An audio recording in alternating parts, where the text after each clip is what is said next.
Hello, my name is Erica, and I'm going to talk to you about concentration camps today. It's not a great subject, but it's something that people should honestly know about. Now, when you think of a concentration camp, you think of Auschwitz or Birkenau.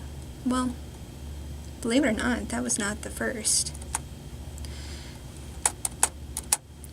The first concentration camp was Dachau. Dachau was created in 1933 in southern Germany and was originally for political prisoners, so like lawyers and sorts like that. And it originally held 5,000 prisoners. Well, eventually it got too big and they had to create a bigger camp. So in 1938, a new camp was built with 32 barracks, it was designed to hold 6,000 prisoners. However, the camp got bigger, and of course, it got overrun, so people were sharing beds and put in awful situations. Dachau was open for about 12 years until it was liberated in 1945 by the United States Army. By 1945, it's believed that over 188,000 prisoners had passed through Dachau, but it's estimated that 50,000 prisoners had died there. But by the day of liberation, approximately 27,400 prisoners were found alive. Now, between the years of 1933 and 1945, it's estimated that there was over 40,000 concentration camps. Most of these were very different than Dachau, though. Most of these camps, you were sent there to die. Everyone arrived on these trains and were sent there, and they lost everything. So when they got there, they were told to get in different groups. Men and women would be in different groups. Most of the time, women would go with children, and they would send you as if a weak person would go in one line, a strong person would go in the other.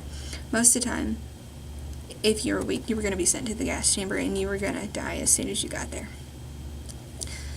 But there was many different ways that they done this. Now, if you made it through and you were a strong person, you were going to receive a handful of different things. First, you were going to get pajamas that had a number. And that number was to identify you. You no longer had a name. You were a number. And later, you would get a tattoo on your forearm, and it would be a number, the exact same number that was on your pajamas. So you couldn't switch out your pajamas with someone else because that's all you had. And they didn't care. So later, if for example, they had lineups where they would do roll call. If your number, or you were not there when your number was called, you were either going to be tortured or you were going to die. Now, there were many different cases of identification. If you were a political prisoner, you had a green triangle. If you were a Jehovah's Witness, which is very different, you were given a purple triangle. Now, if you look here, it's pink. That means whoever had that was Jewish and they were homosexual. Or, well, believed to be. Not all these are clarified because, of course, they didn't really know at the time. So, they go through all that, and then eventually they get to a situation where they're not given much food because they're sent there to die. They're not going to feed you. And if they did, you were going to get little rations in a bowl about that big. And it was just going to be like soup or dried bread or just something little. And they would give you that. And if you asked for more or tried to steal any, they were going to kill you.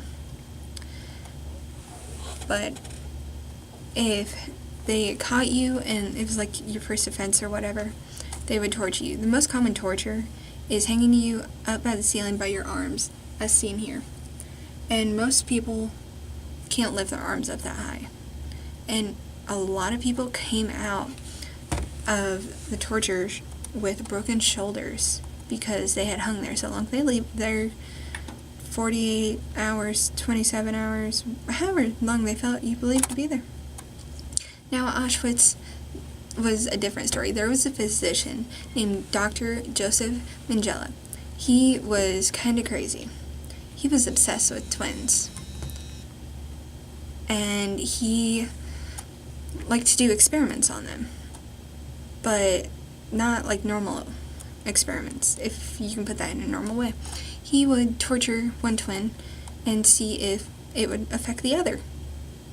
Most of the time, it went really, really bad. He went through thousands of twins just to see.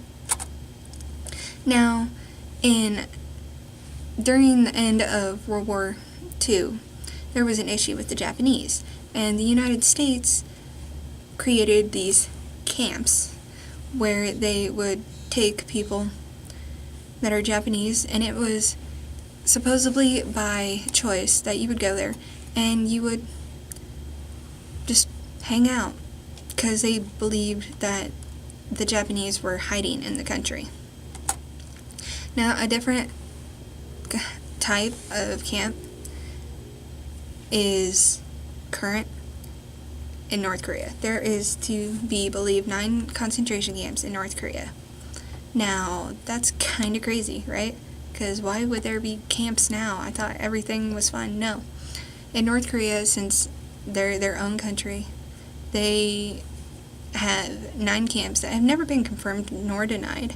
But according to satellites, they have these camps that are death camps. And there have been many people that escape. Now, if you escape this camp, then they will go and get your family, either kill them or torture them. Regardless, it doesn't matter. But either way, these camps, it doesn't matter if you just went there for the United States or if you went there to a death camp. A camp's a camp, and none of them are good.